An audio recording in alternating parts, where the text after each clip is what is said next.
Hi అండి. ఈరోజు వంకాయ ఎండోయిలు వండుతున్నానండి. వంకాయ ఎండోయిలు టమాటా అండి. ఒక 3 స్పూన్ల ఆయిల్ వేసుకుందామండి. ముక్కలు చేసి తీసుకున్నానండి. అంటే కొంచెం బాగా ఎగుతుంది, అందులో ముక్కలు వేసుకుంటే పెద్ద అయితే కొంచెం ఆగదండి, అందువల్ల ముక్కలు చేసుకున్నానండి నేను. అవి వంటలు ఎగుతున్నప్పుడు మనం ఉల్లిపాయలు వేసుకున్నాం. దీంట్లో నేనైతే పెద్ద ఉల్లిపాయ ఒకటి తీసుకున్నానండి. ఒక ఉల్లిపాయ సరిపోద్దండి. చిన్న చిన్న ముక్కలుగా కట్ చేసి తీసుకున్నానండి. ఇచ్చేయండి. 1.5 టమాటా వేసుకున్నానండి. ఒక టమాటా వేసి సగం మొక్క వేసానండి. 1.5 టమాటా వేసుకున్నానండి నేనైతే. ఇది కొంచెం మరగాలండి. మధ్యలో ఒకసారి కలుపుకుందామండి. కొంచెం ఒకసారి కలుపుకుంటే ఇది కొంచెం చూసారు టమాటో ఉడికిపోయింది చూసారా. ఇప్పుడు మనం వంకాయలు కట్ చేసి పక్కన పెట్టుకున్నాం కదండి, వేసుకున్నామండి. పెట్టుకోండి. చిన్న చిన్న ముక్కల కింద వేసేసుకున్నాండి. ఇప్పుడు వంకాయ కలుపుకుందామండి. ఒకసారి కలుపుకున్నాండి.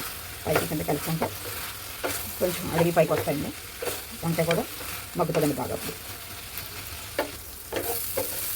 మగ్గిపోయిందండి. ఇప్పుడు కారం వేసుకుందామండి. మనం కారం వేసుకుని కొంచెం వాటర్ వేసుకున్నాం. ఉడకాలండి కొంచెం. నేనైతే ఒక స్పూన్నర వేస్తున్నానండి, సరిపోద్ది. ఒకసారి కలిపేసుకొని కొంచెం వాటర్ వేసుకున్నాను. ముందు ఉప్పు వేసాం కదండి, ఒకసారి చూసుకొని చాలా పోతే మళ్ళీ వేసుకొచ్చండి ఉప్పు. అలా ఒకటే చూసుకోవాలండి. ఇంకంతే. ఇది కొంచెం ఎగిరిపోవాలండి. దగ్గర గంట అయిపోతే అయిపోయిందండి. కర్రీ అయిపోయిందండి, రెడీ అండి. చాలా బాగుంటుందండి వంకాయ ఎండు టమాటా. చాలా బాగుంటుందండి.